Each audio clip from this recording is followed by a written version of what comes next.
What is up, you guys? We're back at it again with another video. We're going to keep it simple. All right, we're just going to show you guys the trades that I took this morning and the analysis behind it and what was my thought process. All right, so just like usual, guys, we will be going from the daily all the way to the lower time frames. So as you guys can see, the daily, as I said earlier, yesterday, we did open up with a new week opening gap. We retraced within it, manipulated inside of it, and then we reacted off of those and we went higher. Now, again, we are at all-time high, so there's no point in shorting up until now. Price genuinely needs to give me a reason to short. Otherwise, I will not be shorting. So we are going down to the 4-hour. We have a 4-hour sweep right here. Still going higher at that point. My target was all-time highs, which was also previous week's highs. And it was also a previous session London high too. So lot of confluences all stacked up together, giving me more of a reason to go higher. We go down to the hourly. Hourly again, this is what the hourly looks like. Reacting off of that hourly gap, I did have London low marked out just in case as a precaution because you never know what price is going to do. But as I told you guys, my bias was longs. 15-minute, this is what the 15-minute looked like. And we begin. Price opens up. Give me a minute, let me fix this. So price opens up, manipulating to the upside, going within that hourly gap right here, hourly gap right here. But again, some people might have shorted off of that. I did not want to again because the daily was telling me higher, even though right here, the daily would have to completely flip for me to go higher, for me to short. So this is what price does. We give an SMC. We make an SMC with the S, and then I told myself I was conditional. If we inverse these gaps while giving great displacement, I was gonna enter. And price, it looked like price was listening to me. All right, they were listening to me.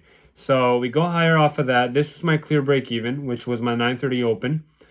We go up. At that point, I thought we were about to go higher, but of course, price does whatever it wants, never listens to me, and I guess stopped out as break even.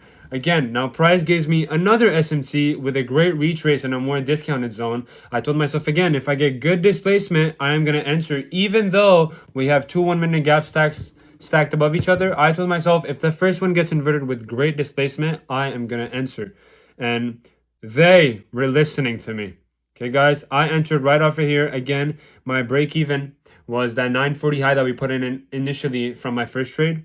And we get into drawdown a little, retrace within that 1-minute gap that we have right here. And my break even is still the same. I am break even at this point. All right, guys. Now, this was more of a technical trade. I did a mistake here where once we retrace within this 3-minute, I'll show you guys right here. Once we retrace within the 3-minute and we gave a break above those highs, these highs right here, I should have trailed my stop. But the only reason I didn't is because I wanted a cleaner push above. I wanted a great closure, which I did not get. All right. And in hindsight, the way price was chopping throughout the whole thing, I should have trailed my stop. But you know, we live to see another day. I'm going to learn from my mistakes. And that is all there is to it. Price ended up stopping me out, which honestly, look at how close we were from all-time highs here, guys. And the only reason I was not targeting all-time highs on my second one is just because of the RR. All right, guys, if I had targeting an RR, I was 0.91. I'm not going to have my stop loss bigger than my TPR. So this is the only reason that I was targeting a little higher. Otherwise, I would have, just in the first trade, I would have targeted all-time highs. Okay, guys? Simple as that. Unfortunate results, but at least execution-wise, I was pretty much perfect. Just besides the part where that 3-minute gap retrace, I should have trailed to. But you know what, guys? We live, we learn, and we move on. All right? I'll see you guys in the next video, which is probably going to be tomorrow. And stay safe, guys. Peace.